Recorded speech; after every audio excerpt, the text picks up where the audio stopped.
ନିଆରା କାର୍ଯ୍ୟକ୍ରମ କରି ସବୁବେଳେ ଚର୍ଚ୍ଚାରେ ରହି ଆସୁଥିବା ରାହାମା ସେଣ୍ଟ ଜାଭିୟର ହାଇସ୍କୁଲ ଏ ବର୍ଷ ମଧ୍ୟ ନୂତନ କାର୍ଯ୍ୟ ପାଇଁ ଚର୍ଚ୍ଚାକୁ ଆସିଛି। ପ୍ରତିବର୍ଷ ଛାତ୍ରଛାତ୍ରୀଙ୍କ ସଫଳତା ନେଇ ଜିଲ୍ଲା ଏବଂ ରାଜ୍ୟରେ ଚର୍ଚ୍ଚା ପରିସରକୁ ଆସୁଥିବା ବେଳେ ଏ ବର୍ଷ ଫୁଡ୍ ଫେଷ୍ଟିଭାଲ ଏବଂ ବିଜ୍ଞାନ ମେଳାକୁ ନେଇ ପୁଣି ଚର୍ଚ୍ଚାକୁ ଆସିଛି।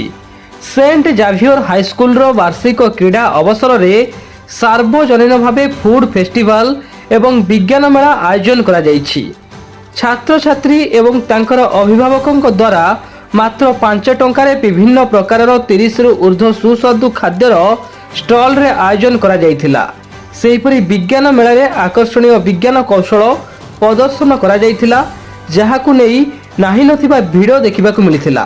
ବିଦ୍ୟାଳୟର ଅଧ୍ୟକ୍ଷ ଗୋଲକ ଚନ୍ଦ୍ର ସ୍ୱାଇଁଙ୍କ ସଭାପତିତ୍ୱରେ ଆୟୋଜିତ ଉଦ୍ଯାପନୀ ଉତ୍ସବରେ ରାହାମା ନବୋଦୟ ବିଦ୍ୟାଳୟର ଅଧ୍ୟକ୍ଷ ଶ୍ରୀକୃଷ୍ଣ ମହାପାତ୍ର ମୁଖ୍ୟ ଅତିଥି ଭାବରେ ଯୋଗଦେଇ କ୍ରୀଡ଼ା ପତାକା ଅବତରଣ କରି ଛାତ୍ରଛାତ୍ରୀମାନଙ୍କୁ କ୍ରୀଡ଼ା ସମ୍ପର୍କରେ ଉଦ୍ବୋଧନ ଦେଇଥିଲେ। ଶେଷରେ କୃତି ପ୍ରତିଯୋଗୀମାନଙ୍କୁ ବିଭିନ୍ନ ବିଭାଗରେ ପାରଦର୍ଶିତା ପାଇଁ ପଦକ ଓ ସାର୍ଟିଫିକେଟ୍ ପ୍ରଦାନ କରାଯାଇଥିଲା।